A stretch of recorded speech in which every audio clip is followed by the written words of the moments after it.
Hello everyone, গুৰুত্বপূৰ্ণ ভিডিঅ'লৈ পুনৰবাৰ স্বাগত জনাইছোঁ। আসাম ডাইৰেক্ট ৰিক্ৰুইটমেণ্ট তৃতীয় বৰ্গৰ চতুৰ্থ বৰ্গৰ নিশ্চয় আপোনালোকে ডাঙৰ এটা সমস্যা লাভ কৰিবলৈ গৈ আছে বা সমস্যাটো বহুতো কেন্দ্ৰে ইতিমধ্যে আলোচনা কৰি আছে। সেয়া হৈছে অভাৰলেপিং সমস্যা।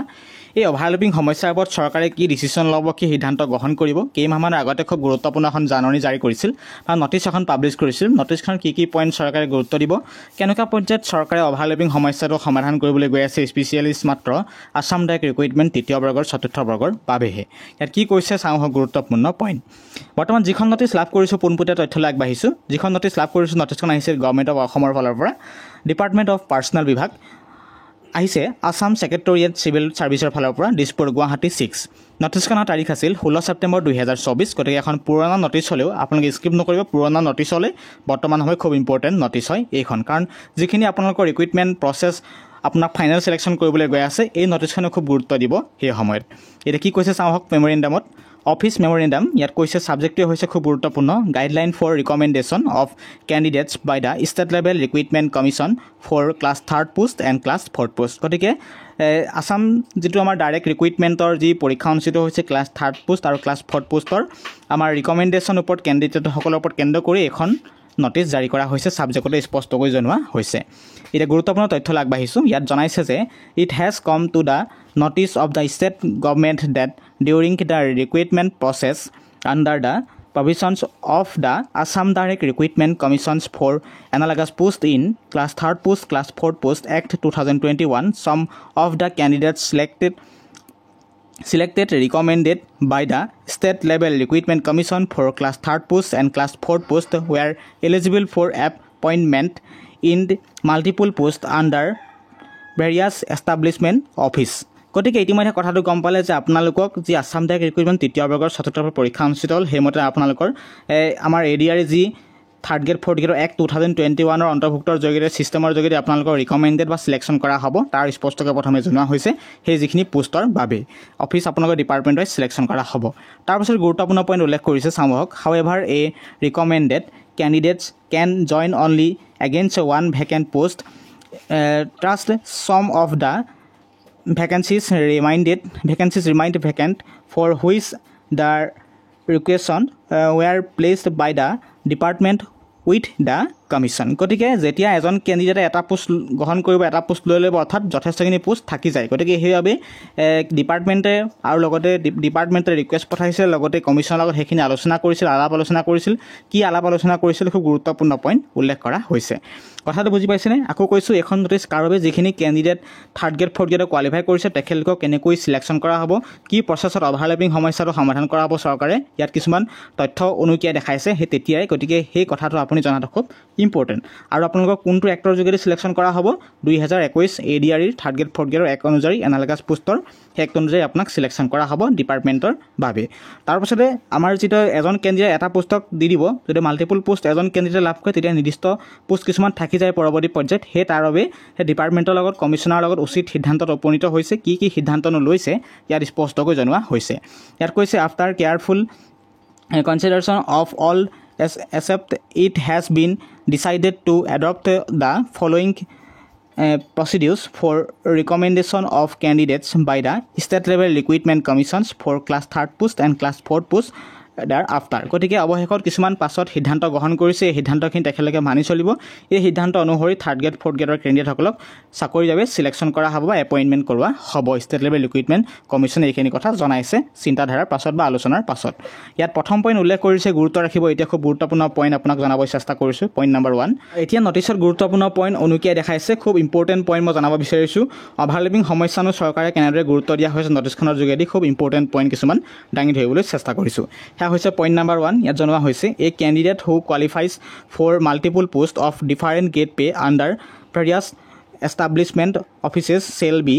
recommended for the post of highest grade pay only for which he/she is eligible. অৰ্থাৎ এজন কেণ্ডিডেট মাল্টিপুল পোষ্টত চিলেকশ্যন হ'ব, তাৰ সমান্তৰালকৈ ডিফাৰেণ্ট গ্ৰেড পে যোগেদি তেখেতলোকক চিলেকশ্যন কৰা হ'ব। কিন্তু সেইবাবে তেখেতলোকৰ ওপৰত কেনেকৈ কি কৰিছে SLRC ফালৰ পৰা তেওঁক ছিষ্টেমৰ ওপৰত ডিপেণ্ড কৰি, তেওঁ কোৱালিফিকেশ্যনৰ ওপৰত ডিপেণ্ড কৰি, এলিজিবিলিটিৰ ওপৰত ডিপেণ্ড কৰি তেওঁৰ বাবে স্পেচিয়েলি হাইষ্ট গ্ৰেড পে থকা পোষ্টটো তেওঁক দিয়া হ'ব অনলি সেইজন কেণ্ডিডেটৰ বাবে, যিজনৰ মানে এটা উচিত আপোনাৰ এলিজিবল থাকে গতিকে কথা বুজি পাইছে ধৰক এজন কেণ্ডিডেট তিনিটা চাৰিটা পোষ্টত সিলেকশ্যন হ'ব সেই তিনিটা চাৰিটা পোষ্টৰ কি হ'ব ডিফাৰেণ্ট গেট পে থাকিব গতিকে ডিফাৰেণ্ট গেট পে সলনি তেখেতলোকক চেলেৰি চাই কেণ্ডিডেটজনৰ চেলেৰি চাই শিক্ষাগত অৰ্হতা চেক কৰি কিবাকিবি চেক কৰি আপোনালোকক কি কৰিব এটা হাই গেট পে থকা পোষ্ট আপোনাক দিয়া হ'ব এইটো পইণ্ট নম্বৰ 1 স্পষ্টীকৰণ জনোৱা হৈছে যদি এনেকুৱা প্ৰব্লেম হয় তাৰ 2 নম্বৰ পইণ্টত জনোৱা হৈছে যে পইণ্ট নম্বৰ 2 ইয়াত কোৱা হৈছে point number 2 A candidate who qualifies for multiple posts of the same gate pay with same request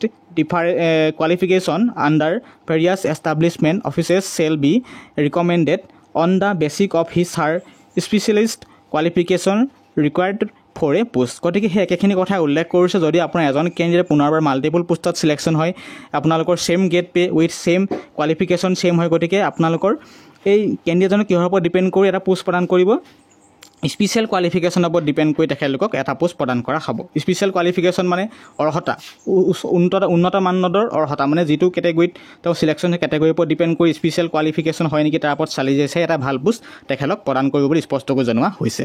আৰু 3 নম্বৰ পইণ্টত উল্লেখ কৈছে এই candidate who qualifies for multiple posts of the same gate pay with different request qualification under various establishment of offices shall be recommended on the basis of his her higher request qualification with due regard to a post ঠিক একেখিনি কথা উল্লেখ কৰিছে যদি ধৰক এজন candidate multiple পোষ্টত সিলেকশ্যন হ'ব সিলেকশ্যন হোৱাৰ লগে লগে same grade pay with different requested qualification বা বেলেগ কোৱালিফিকেশ্যন থাকিব তাৰপিছত তেখেতলোকক কি কৰিব এষ্টাব্লিছমেণ্ট ডিপাৰ্টমেণ্টে চেলেৰি চাই তেখেতলোকৰ বেছিক যি আমাৰ হাই কোৱালিফিকেশ্যন বা হাই কোৱালিফিকেশ্যনৰ ওপৰত ডিপেণ্ড কৰি উচিত এটা পোষ্ট আপোনাক প্ৰদান কৰা হ'ব পোনপটীয়াকৈ কথাখিনি বুজি পাইছেনে 3টা পইণ্ট খুব ইম্পৰ্টেণ্ট গতিকে কমপ্লিট আপোনালোকৰ কোৱালিফিকেশ্যনৰ ওপৰত ডিপেণ্ড কৰা হৈছে 3টা পইণ্টত তেওঁ বুলি অলপ চালি যাই তেখেতলোকে চাইহে আপোনাক এটা পোষ্ট প্ৰদান কৰিব যদি এজন কেণ্ডিডেটে 3-4টা পোষ্ট সিলেকশ্যন কৰে বা 3-4টা পোষ্ট লাভ কৰে এনি ওৱান পোষ্টত তেখেতলোকে চিষ্টেমৰ যোগেদি আপোনাক সিলেকশ্যন কৰা হ'ব এতিয়া 4 নম্বৰ পইণ্টত উল্লেখ কৰিছে point number 4 a candidate selected for class 3rd post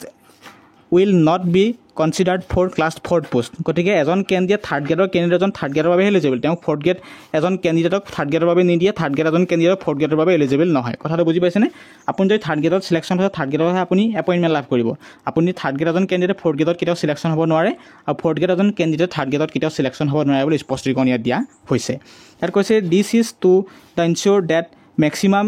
number of candidates are recommended for appointment and the less number of post remains vacant গতিকে আপোনালোকক যথেষ্ট সংখ্যক কেণ্ডিডেট এপইণ্টমেণ্টৰ বাবে সুযোগ সুবিধা দিয়া হ'ব বুলি স্পষ্টকৈ জনোৱা হৈছে ৰিকমেণ্ডেড কৰিব সেইটো জনোৱা হৈছে ইয়াৰ অৱশেষত this office memorandum will come into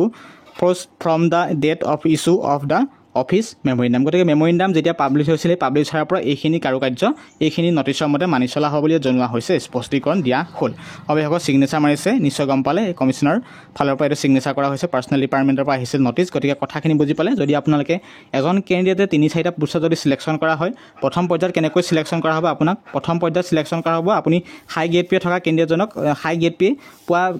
post অনুযায়ী আপোনালোকক ভাল কেণ্ডিডেটজনক সিলেকশ্যন কৰা হ'ব যদি আপোনাৰ এটা পোষ্টত সিলেকশ্যন হয় এটাতে থাকিব যদি এজন কেণ্ডিডেট 3-4টা পোষ্টত লাভ কৰে তেওঁ বেলেগ ডিফাৰেণ্ট গেট পে থাকিব গতিকে উচিত এটা হাই গেট পে থকা পোষ্টত আপুনি সুন্দৰকৈ মিলিলে পাই যাব তাৰপিছত যদি উল্লেখ কৰিছে যদি আপোনালোকৰ কোৱালিফিকেশ্যন যদি আপোনালোকৰ এটা পোষ্টত 3-4জন যদি সিলেকশ্যন হয় যদি স্মাৰ্ট আপোনালোকৰ সেম গেট পে থাকে উইথ আপোনালোকৰ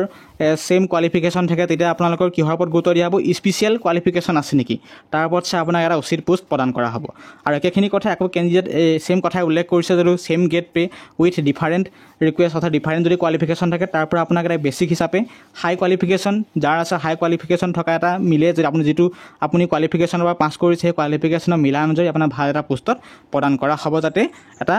প্ৰপাৰ এখন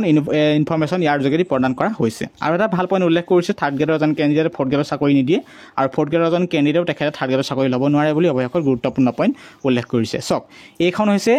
অভাৰলেপিং সমস্যা তেনেদৰে সম্ভৱতঃ তেখেতলোকে সমাধান কৰিব বুলি পোনপটীয়াকৈ জনাইছে যদিও এইখন কিমান দূৰ গ্ৰহণযোগ্য হয় সেইখিনি পৰৱৰ্তী পৰ্যায়ত কিন্তু এনেকুৱা যদি কেণ্ডিডেটখিনি সমাধান কৰিব পাৰে খুব ভাল কথা কম সংখ্যক কম নম্বৰ পৰা কেন্দ্ৰসকলো সিলেকশ্যন হ'ব কিন্তু ইয়াত সেম কাট অফ পৰা কেন্দ্ৰসকলক কেনেকৈ সিলেকশ্যন কৰা হ'ব কি পৰ্যায়ত সিলেকশ্যন কৰা হ'ব কেনেকৈনো প্ৰতিটো পোষ্টৰ বিপৰীতে অভাৰলেপিং নোহোৱাকৈ কেনেকৈ সিলেকশ্যন কৰা হ'ব কেনেকৈ ফাইনেল এপইণ্টমেণ্ট দিয়া হ'ব সেইখিনি কথাত পোনপটীয়াকৈ জনা নাই কিন্তু এটা ধাৰণা দাঙি ধৰিছে যে 3টা পইণ্টৰ যোগেদি এটা স্পষ্ট ধাৰণা দাঙি ধৰিছে যে এনেদৰে আমি অভাৰলেপিং সমস্যাটো সমাধান কৰিবলৈ চেষ্টা কৰিম বুজি পালে কথাটো অৰ্থাৎ আমাৰ প্ৰব্লেম কি এটা পোষ্টৰ বিপৰীতে এজন কেণ্ডিডেট পাব লাগে এটা পোষ্টৰ বিপৰীতে 3-4জন কেণ্ডিডেট মানে সোমাব নালাগে অৰ্থাৎ কেণ্ডিডেট এজনে থাকে কিন্তু পোষ্ট 3-4টা লৈ লয় গতিকে কথাটো বুজি পাইছেনে এইখিনি পইণ্ট বুজিবলৈ চেষ্টা কৰিব গতিকে আমাৰ উদ্দেশ্য এতিয়া চৰকাৰে এইটো ইনফৰমেশ্যন প্ৰদান কৰিছে এতিয়া কিমান গ্ৰহণযোগ্য হয় ইনফৰমেশ্যনটো পৰৱৰ্তী পৰ্যায়ত এটা চিন্তনীয় বিষয় কিন্তু আপুনি কথাটো বুজি পালে যে আপোনালোকৰ 3rd গ্ৰেড 4th গ্ৰেডৰ সম্ভাৱনা খুব অভাৰলেপিং সমস্যাটো নহয় বুলিয়ে ক'ব লাগিব কিন্তু ক'লেও নক'লেও এইটো পৰৱৰ্তী পৰ্যায়ত লক্ষণীয় বিষয় হ'ব কাৰণ সেম কাট অফ পৰা কেণ্ডিডেটৰ ওপৰত গুৰুত্ব দিয়া হ'ব সমানে অকল বাহিৰৰ যিটো আমি পৰিৱেশ দেখিলেই নহ'ব ভিতৰত কেনেকুৱা পৰ্যায়ত সিলেকশ্যন হ'ব সেইখিনি খুব ইম্পৰ্টেণ্ট পইণ্ট গতিকে 3টা পইণ্টত কেণ্ডিডেটজন সিলেকশ্যন কৰিব পাৰিলেও কিছুমান সেম কাট অফ থাকিব বা তেখেতলোকৰ সেম কিছুমান প্ৰব্লেম থাকিব প্ৰব্লেমখিনি কেনেকৈ সমাধান কৰিব সেইটো পৰৱৰ্তী পৰ্যায়ত লক্ষণীয় বিষয় হৈ পৰিব গতিকে ভিডিঅ'টোৰ পৰা যদিহে উপকৃত হৈছে নিশ্চয় যদি আপোনাৰ প্ৰিয় বন্ধুলৈ শ্বেয়াৰ কৰিব আকৌ নতুন ভিডিঅ'লৈ অহাৰ প্ৰতিশ্ৰুতিৰে আজিৰ ভিডিঅ'তে সামৰণি মাৰিছোঁ আই হোপ ভিডিঅ'ৰ পৰা যদি উপকৃত হৈছে নিশ্চয় আপোনাৰ প্ৰিয় বন্ধুলৈ শ্বেয়াৰ কৰিব ধন্যবাদ